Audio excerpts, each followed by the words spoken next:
नमस्कार। Corona virus की महामारी के दौरान महाराष्ट्र की उद्धव ठाकरे सरकार पर खतरे के बादल मंडराते दिख रहे हैं। चर्चा महाराष्ट्र के भीतर और महाराष्ट्र से बाहर भी यह है कि क्या मध्य प्रदेश और कर्नाटक की तरह महाराष्ट्र में भी ऑपरेशन लोटस को अंजाम दिए जाने की तैयारी चल रही है।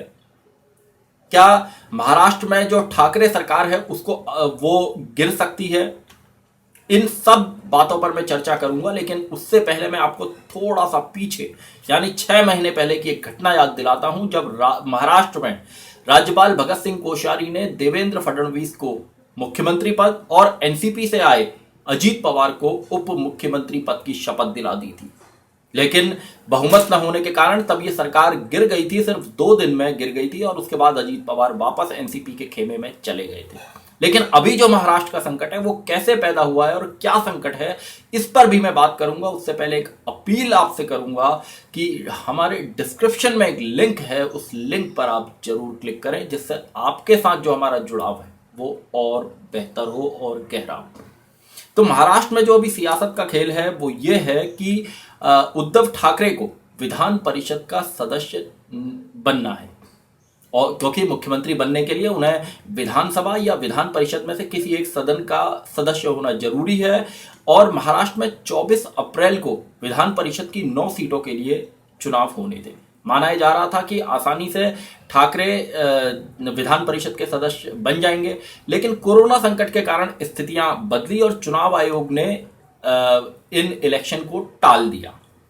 अब महाराष्ट्र की राज्य सरकार ने वहां के राज्यपाल भगत सिंह कोश्यारी के पास ये सिफारिश भेजी है कि वो राज्यपाल के कोटे से जो 2 सीटें हैं उसमें से 1 सीट पर उद्धव ठाकरे को मनोनीत कर दें। अब ये फैसला राज्यपाल को लेना है कि वो उद्धव ठाकरे को मनोनीत करते हैं या नहीं, और काफी दिन हो गए हैं इस सिफारिश को किए हुए, लेकिन अभी तक राज्यपाल ने इस बारे में कोई फैसला नहीं लिया है। सरगर्मियां महाराष्ट्र में इसलिए बढ़ी हैं क्योंकि बताया जा रहा है कि पूर्व मुख्यमंत्री और बीजेपी नेता देवेंद्र फडणवीस की इन दिनों राजभवन में यानी कि राज्यपाल के आवास में आवाजाही बढ़ी है, और बीजेपी के एक नेता ने इस मामले को यानी कि राज्य सरकार की सिफारिश को, जिसमें यह कहा गया है कि उन्हें विधान परिषद का सदस्य मनोनीत किया जाए, इसको अदालत में चुनौती दी है, इसे खारिज करने की मांग की है और कहा है कि यह नियम के विरुद्ध है। तो इससे सवाल ये उठ रहा है कि क्या बीजेपी पूरा अपनी तरफ से जो उसकी गणित है या जो उसके पास जो सियासी ताकत है उसका इस्तेमाल करके उद्धव ठाकरे सरकार को अस्थिर करना चाहती है। बहरहाल पूरा मामला जो गेंद है वो राज्यपाल के पाले में है और राज्यपाल के फैसले पर ही सब कुछ निर्भर करेगा। लेकिन हम इस बात को जानते हैं कि अक्सर भारत के इतिहास में यह होता रहा है कि राज्यों में जो सत्ता को बनाने बिगाड़ने का खेल है वो राज्यपाल के हाथ में, उसमें राज्यपाल की भूमिका कई बार अहम रही है, संदेह की भी भूमिका रही है।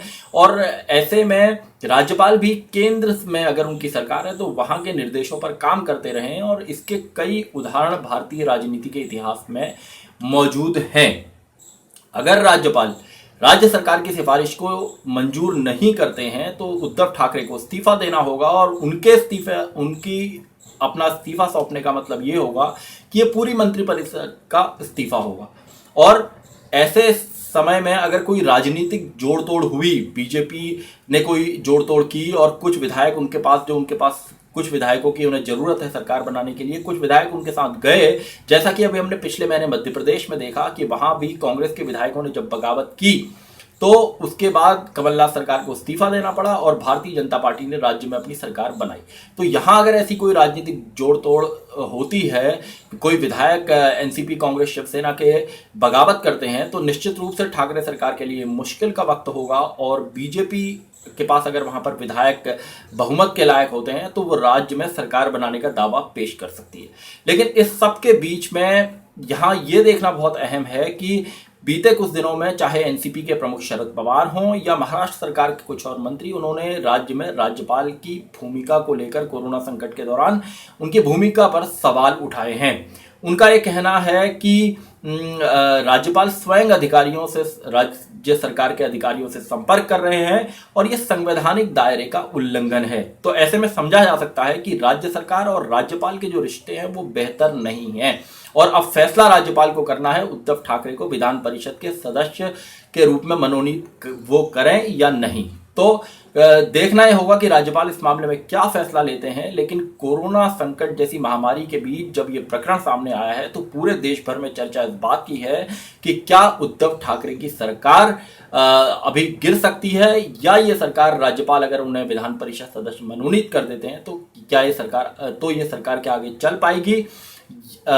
इस तरह की चर्चाएं महाराष्ट्र में भी और पूरे देश भर में। सत्यहिंदी.com में आज के लिए बस इतना ही। ऐसे ही तमाम मुद्दों पर हमारी आपके साथ आगे भी बातचीत होती रहेगी। धन्यवाद।